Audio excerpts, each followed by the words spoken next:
Today, I would like to dive into one important definition.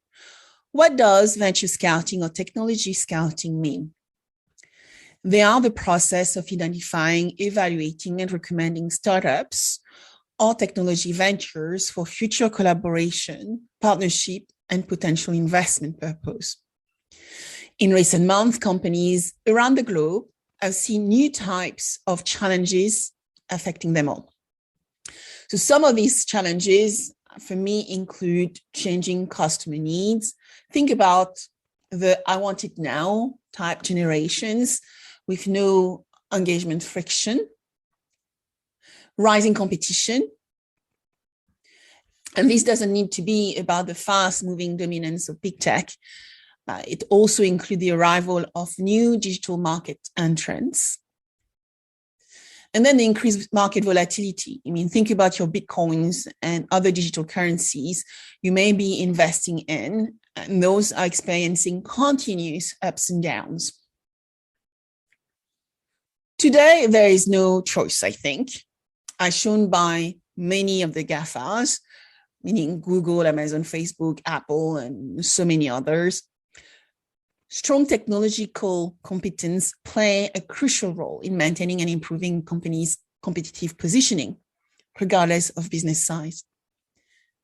And for me, this is why many companies see it as essential for them to closely monitor developments in core technologies and also scan for emerging technologies with disruptive potential.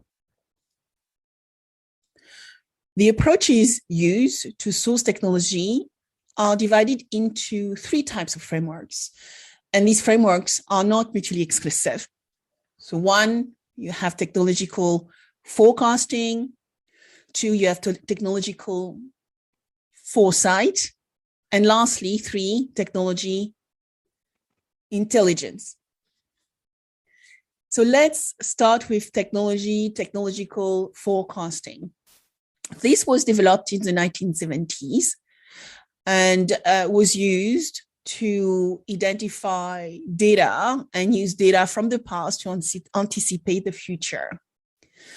The methods used include a variety of trend extrapolation techniques, if you know what an X-curve, trend curve is, pattern analysis, even publication analysis, often using artificial intelligence to provide the right insight.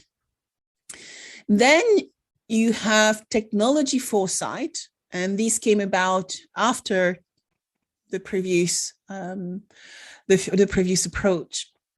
This refers to research to anticipate and cope with future socio-cultural shifts, market changes, customer needs, or regulatory and legislative change. This is not just about the tech, though. What we'll see is volumes of data are used to assess, interpret, and make better decisions. And the techniques here have become the dominant terms used to describe researchers' focus on the company. So this approach is often used by groups and companies internally. So the latter technique, technology intelligence, came about in the 90s. This approach enables the identification, collection, analysis, and dissemination of insight that allow new competencies to emerge. Such new competencies use external partners often, consultants and support mechanism to identify opportunities and threats arising from the advanced technology. This is where we start industrializing activity by involving external competent parties. And for me, this is where technology scouting comes into play. The basis of technology scouting is about enhancing the insight provided on emerging and advanced technology and to lower the time lag between technological advancement and detection. And this allows for the acceleration of potential delivery of unfair advantage for any company.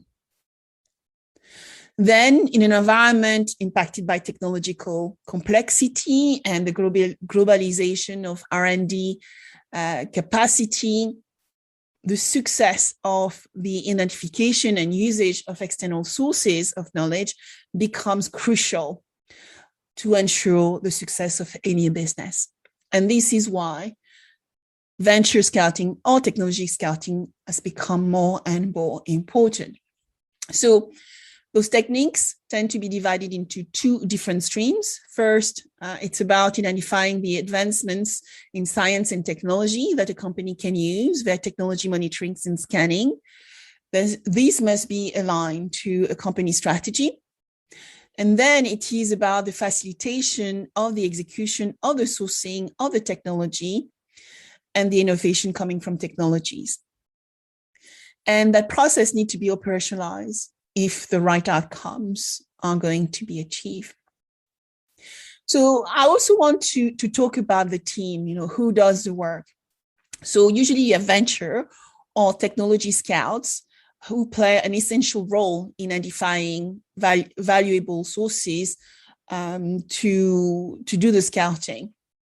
So their focus is on the identification, localization, screening, assessment, and providing recommendation on technology ventures, and also identify tools to do so as effectively as possible to identify emerging market shifts. These experts require lateral thinking, knowledge of science and technology, a certain level of credibility to gain respect within an organization, cross-disciplinary orientation, creativity, and imagination. And whether those guys are part-time or full-time within an organization, they must interpret the company mission, vision, and goals, and capitalize on external technology and the disruption which comes with it to increase the speed of open internal innovation. And it is where, collaboration, ecosystem build, identifying productive partners within networks becomes important. And that may include universities, other vendors, facilitators, venture labs. A variety of different organizations usually comes into play to facilitate the process. Today's technological convergence and the rapid rate of change makes it absolutely crucial for businesses to identify the talent and the specialized knowledge able to source technology capabilities needed to drive consistent sourcing. And that doesn't happen in a box.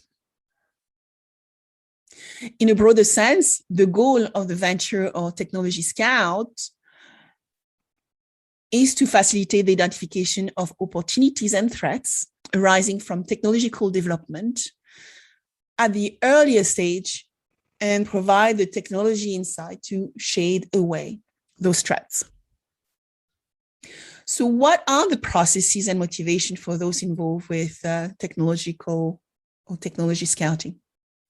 So for me, the most crucial part is that technology scouting, if done well, is one of several tasks that can help an organization tap into the external environment, future trends, potential disruptive technologies, and open innovation. The approach allows the faster development of solutions that matter the most for the customer, and the customer need to remain the core part of the equation the whole way through. It increases partnership opportunity and the access to resources able to assist the development of new products and services.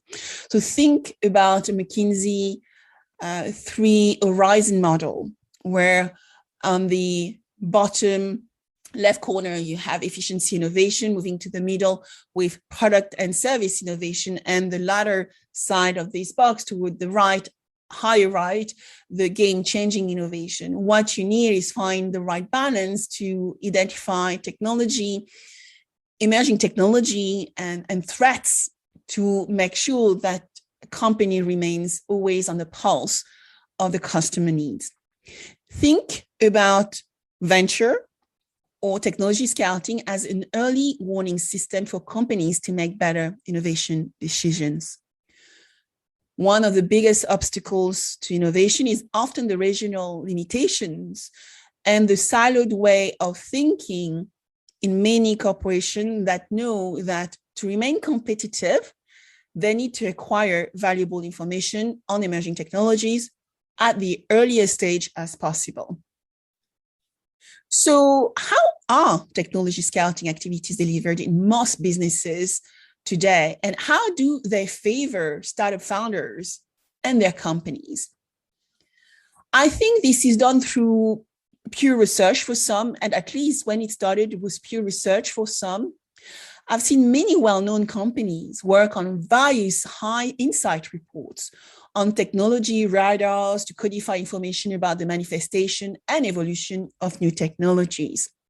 So think about companies such as Gartner, ThoughtWorks, Oliver Wyman, Deutsche Telekom, and Munich Re. They all have developed technology radars to position technology trends to create momentum and priority as to where one should focus attention. Today, we use the same radar thinking to position fast-moving ventures and prioritize those that can deliver short-term benefits to businesses. So the benefit of developing technology radars are early identification of technology trends, increase awareness of potential threats and opportunities. Then it allows you to simulate innovative thinking and then focus on sourcing those technologies that will yield the highest return potentially.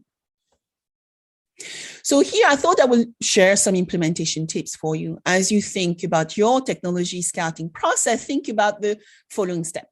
First, think about defining it. So definition.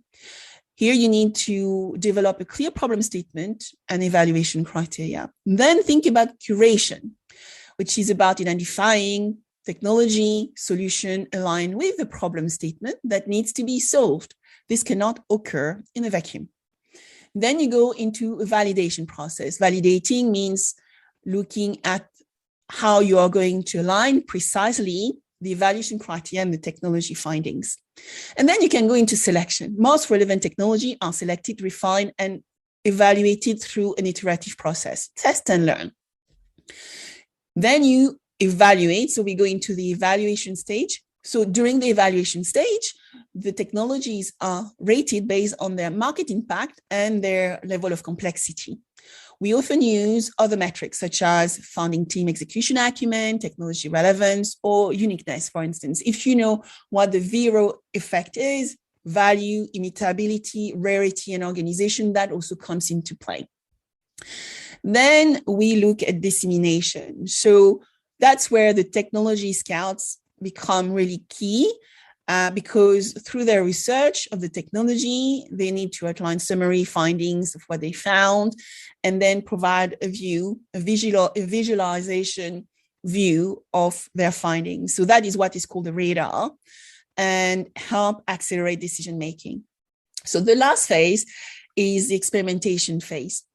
And here is a process we have refined with my team because we believe that it's not just about identifying great ventures and creating great radars, but it's also about execution. So here, it's often about customizing the solution within an organization to allow for their growth prospect to occur by partnership and collaborating with ventures. So for instance, we would work alongside the different partners we work with to deploy experiments, prototypes, and commercial engagement to accelerate winning concept. So to be successful with your scouting initiative, you will need to ensure that you develop a clear set of goals. Without a vision and clear set of objectives which are aligned, it will be challenging to be able to deliver against specific metrics or goals that have been set by the business. You will need to define the level of complexity you are able to take within your R&D work, and whether that needs to be done internally or externally. You will also need to determine an incentive mechanism or system to be able to reward those working on driving value for your business and assess how, a lot of those people, which we call the venture scout and the technology scout, want to be rewarded based on merit. And then you need to ensure that you have something to offer in exchange for the research. In our case, we want technology ventures to gain access to collaboration, partnership, and experiment opportunities with established players. This is, for us, the best way to build growth ecosystems. So thank you for your attention. And this is the end. I just want to add that with current increased technological complexity and the increased volatility of markets, external technological scouting or sourcing is becoming increasingly crucial to ensure the competitiveness of a company and the usage of the right external resources to ensure that the right patterns are being identified to lead to unfair advantage. Businesses and established market players want to use those techniques to enhance their internal processes, identify how to put together the best product and services, and also be able to industrialize those internally to launch new value propositions which are relevant, the most relevant for customers. So in the following podcast, I have interviewed investors, acceleration leaders, and influencers to give you a lens on how they facilitate technology scouting to promote collaboration and or engage in investment activities. In podcast 4, I will be meeting with Matthew Jones, Managing Director of Anthemis, a venture capitalist firm. In podcast 5, I will be chatting with Florian Greillot, co-founder and managing partner of Astoria VC, another venture capitalist firm, early stage focus, so seed focus, and also concentrated mostly on tech ventures for insurance. In podcast 6, I will be meeting with Sam Evans, co-founder and managing partners of EOS Venture Partners, another venture capitalist firm with a very different strategy as well, investment thesis. Each VC will give you a different lens on the way they identify growth ventures and invest in them. We will then introduce you in future podcasts to startups, scale-ups, and high-growth businesses, among others. So stay tuned. Thank you.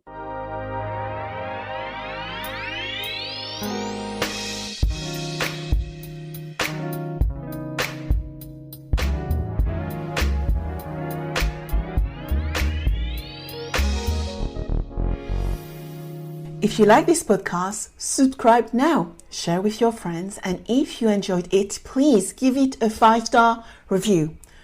Also, if you want to cover any specific subject with me, contact me on Instagram under Sabine VdL Officials or LinkedIn under Sabine VdL. Thank you.